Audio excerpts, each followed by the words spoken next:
1, Virabhadrasana 1. And reach up, good, reach up.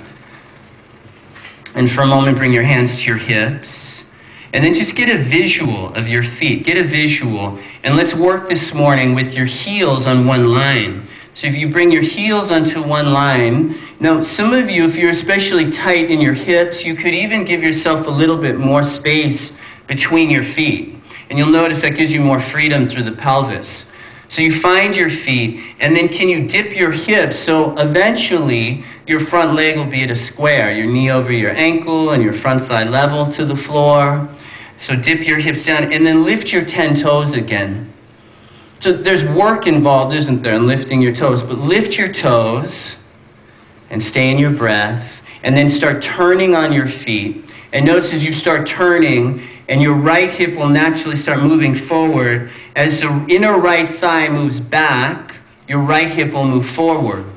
As your outer left thigh moves back, the left hip moves backward, and then your right shoulder forward, left shoulder back. And then look up and reach your arms up, your hands up. And then breathing here. And set your eyes. You could look straight ahead or you could look up. But give yourself to this moment.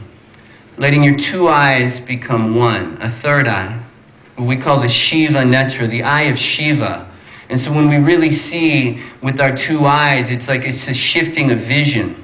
We move from distraction to this like direction. And then up and back, maybe you uproot the spine and go back. From the power, the stira of the legs, the stability of the legs, you're uprooting from the spine, just again moving back, and then hands to the floor. Chaturanga Dandasana, low, to upward dog. Upward dog, and take your thighs up again, maybe bend the elbows so it's not as extreme, and then downward facing dog. Take a deep, deep breath in, and a sigh. Ha, ha. Once more, inhale. Ha, ha. Find a long breath out, Uddiyana. Lift your belly, and then walk or float forward and lift halfway up, breathe in. And bow, breathe out. Bend your knees to Utkatasana. So thunderbolt pose, thunderbolt. And let's hold here, breathe here, and immediately notice, are you trying?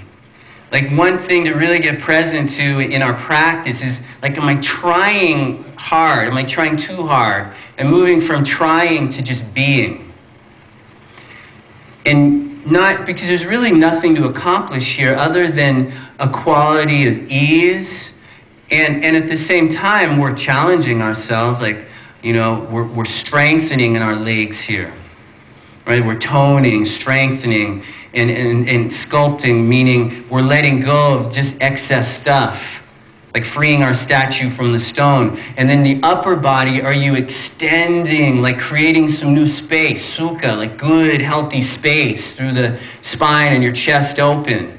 But notice when there's too much trying or too much effort, there's an imbalance energetically, and then the life force gets cut off from us. And so we want to find the nice balance of effort and relaxation. Now take a deep breath out, and then on the in-breath, squat 5 inches down, like sit into your heels. Bring 90% of the weight into your heels, sink deeper. Leave your knees bent and bring your hands to the floor alongside your feet, and then forehead into your shins, and then straightening your legs, and then lifting halfway up again. And again, so some of you, I still see like you'll be more successful here if you bend your knees, and then lift your chest and find a little more length and aliveness through your spine. And then high plank to low plank. So we're just breaking it down to upward dog, breathe in. And downward facing dog, you breathe out. And then right leg to warrior one, back foot flat, reach up, like reach high and just opening, full expression to low push up, low chaturanga dandasana to upward facing dog, breathe in. And downward facing dog, you breathe out. Left leg steps. Yeah, just like let go, jump into the river, go up. Warrior one, like jump in and flow low to push up, chaturanga. Upward dog, inhale. And downward facing dog, exhale. Ha, ha, ha. Walk or float forward. We'll do one more.